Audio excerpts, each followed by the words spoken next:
ម្មតាប្រពន្ធជួនកាលគាត់ហត់គាត់អីអាចច្រឡំពាក្យសម្ដីគឺថាលឺលួធំសម្ដីធំសម្ដីតូចអីស្វាមីត្រូវតែអត់ធ្មត់កុំប្រកាន់កុំចាប់កំហុសអូសដំណើរបាទនៅក្នុងគ្រួសារមួយតើស្វាមីមានទំនួលខុសត្រូវបែបណាខ្លះការទទួលខុសត្រូវរបស់ស្វាមីក្នុងក្រុមគ្រួសារមានទំហំធំណាស់ចា៎ទី1យើងត្រូវយល់អំពីពាក្យថាស្វាមីគឺជាពាក្យបាលីសំស្ក្រឹតមានន័យថាម្ចាស់កន្លែងហ្នឹងមានន័យទលាយមានន័យថាសូម្បីជាភរិយាក៏ជារបស់ស្វាមីមានន័យស្វាមីជាម្ចាស់សូម្បីតែក្រុមគ្រួសារក៏ជារបស់ស្វាមីអញ្ចឹងបានមានពាក្យមួយទៀតថាស្វាមីភក្តិគឺមានតែសេចក្តីស្មោះត្រង់របស់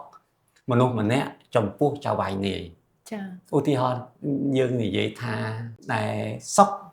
មានស្វាមីភក្តិចំពោះចៅហ្វាយនាយអញ្ចឹងមានន័យថាសុខនឹងស្មោះត្រង់មិនក្បត់មិនកិច្ចកែមិនកັບកេងដូច្នេះអត្ថន័យនៃពាក្យស្វាមីបន្ទាប់មកទៀតយើងនិយាយអំពីតួនាទីរបស់ស្វាមីកូនមើលនៅក្នុងបានគ្រួសាររូបថតដែលបិទនៅលើបានគ្រួសារគឺរូបថតរបស់ស្វាមីដូចជាស្វាមីគឺជាម្ចាស់គ្រួសារហើយបន្តមកទៀតយើងសួរថាតើការទទួលខុសត្រូវរបស់ស្វាមីនៅចំពោះភរិយាមានអីខ្លះមាន5ចំណុចធំចំណុចសំខាន់ទី1រកប្រាក់បានប្រគល់ជូនភរិយាទុកដាក់ចំណុចទី1សំខាន់ណាស់ចំណុចទី2ចេះត្រៀមបម្រុងប្រាក់កាសសម្រាប់ក្រុមគ្រួសារក៏ដូចជាការរៀនសូត្ររបស់បុត្រធីតានេះគឺជាការទទួលខុសត្រូវធំទី3ត្រូវមានការសន្តោសប្រណីចំពោះភរិយាសន្តោសប្រណីយ៉ាងម៉េចអត់ជេរបញ្ចោល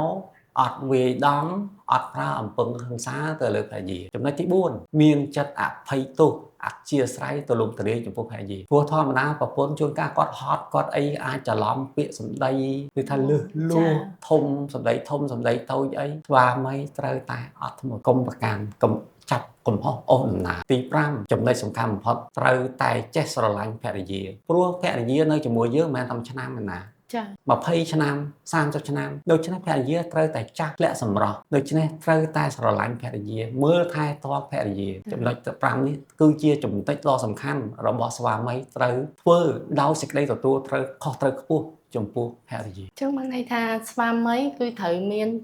ភាពទំនួលខុសត្រូវទាំង5ចំណុចហ្នឹង5ចំណុចសំខាន់ចាអញ្ចឹងដូចអ្នកទាំងអស់គ្នាបានស្ដាប់ការចែករំលែករបស់ប៉ាខ្ញុំអញ្ចឹងបើសិនជាស្វាមីគាត់មាននៅចំណុចទាំង5នេះយើងអាចនិយាយបានថាគ្រួសារនឹងមានសុភមង្គលហើយបើសិនជាស្វាមីមាននៅសេចក្តីស្រឡាញ់ហើយស្មោះត្រង់ចំពោះភរិយាថែមទៀតនោះអញ្ចឹងគ្រួសារមួយនេះនឹងកាន់តែមានសុភមង្គលហើយជាពិសេសធ្វើជាគំរូល្អដល់កូនៗនិងសង្គមជាតិទាំងមូល